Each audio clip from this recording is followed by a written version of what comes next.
I never give up. I got this, man, I got it. I will not quit, I'm on it. Never off it. Got the block lit, I'm toxic. Spitting logic, make them nauseous. Honest, can I stop this? Never cautious.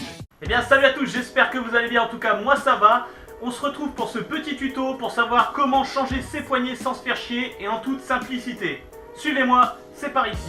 Donc on va commencer par retirer les donuts. Alors à quoi ça sert les donuts? Les donuts en fait c'est un petit coussin pour justement éviter d'avoir des cloques ici au niveau de la pince de crabe.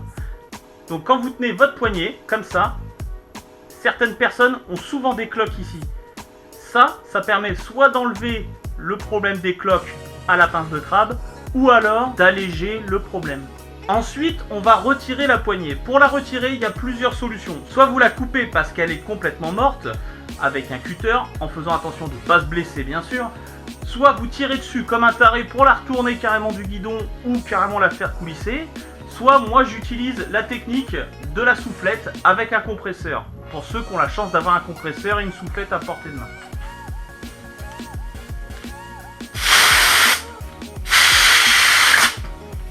Et voilà, c'est aussi simple que ça.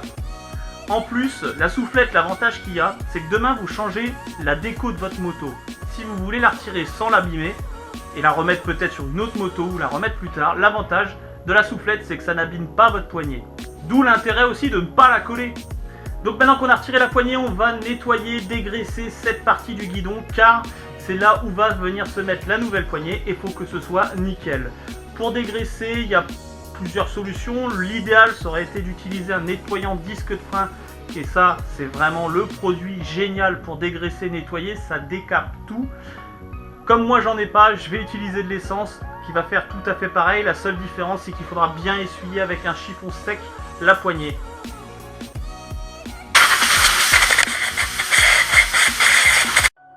Les studios Marc Dorcel présentent le lustreur de poignée.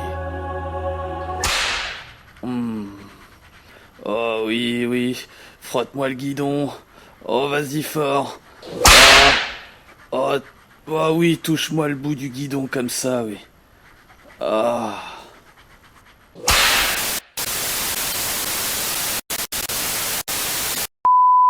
Donc voilà, une fois que c'est dégraissé, on va pouvoir venir avec nos nouvelles poignées.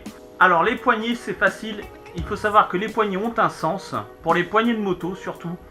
En fin de compte, on peut voir au milieu là, le trou où passe le guidon, les trous ne sont pas du même diamètre. Simplement, la poignée pour l'autre côté du guidon, le trou est plus large pour pouvoir passer la poignée sur le tirage rapide. Il faut savoir que sur un quad qui est muni d'une gâchette, les poignées de ce côté-ci est exactement le même diamètre que de l'autre. Donc les poignées quad et les poignées moto ne sont pas les mêmes. Donc bien sûr, ce que je vous conseille, c'est d'avoir les mains propres pour les installer. Et comme je vous ai expliqué tout à l'heure, même technique, je vais réutiliser ma soufflette pour installer ma poignée sur le guidon. Et moi, mon conseil, c'est de ne jamais coller ces poignées. D'une, si vous la collez trop fort, quand vous allez vouloir la retirer, vous serez obligé de la détruire. Et si par exemple vous voulez juste changer vos poignées pour une question d'esthétique, ça peut être embêtant. Sachant qu'on va avoir un système pour que la poignée reste en place et ne pivote pas sur elle-même, qui sera là exprès pour éviter la colle. Donc je viens avec ma poignée ici. Je glisse le bout.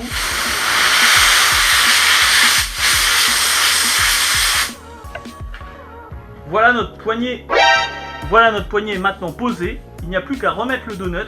Mais avant, on va mettre du fil à freiner pour éviter justement que la poignée elle tourne. Malgré que là, comme on l'a bien dégraissé, on l'a rentré avec une soufflette.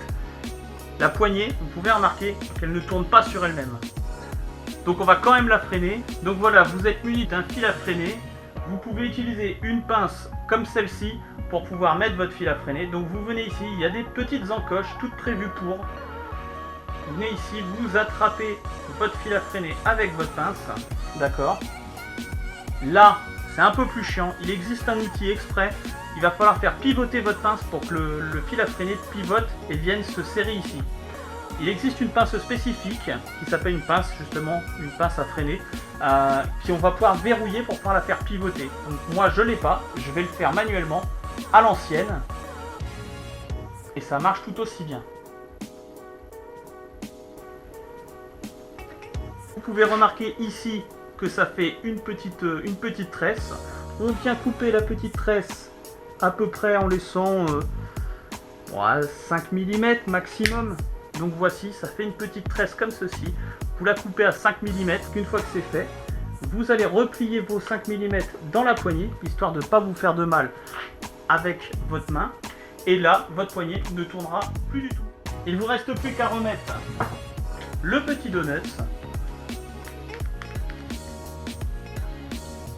Et vous êtes prêt à rouler. Voilà, c'est déjà la fin de ce petit tuto. J'espère qu'il t'aura plu et qu'il t'aura été utile. N'hésite pas à me mettre un pouce... vous allez éviter de me mettre un pouce bleu, c'est mieux quoi. S'il t'a été utile, n'hésite pas à laisser un pouce bleu ou me le dire en commentaire. N'hésite pas aussi à partager sur tes réseaux cette vidéo pour peut-être aider un de tes potes justement qui galère à changer ses poignets. N'hésite pas aussi, si c'est pas déjà fait, à me suivre sur Instagram et à t'abonner à ma chaîne en cliquant sur ma tête qui arrive juste après. En tout cas, moi je vous dis à très bientôt pour un prochain tuto ou une prochaine vidéo. À très bientôt. Ciao!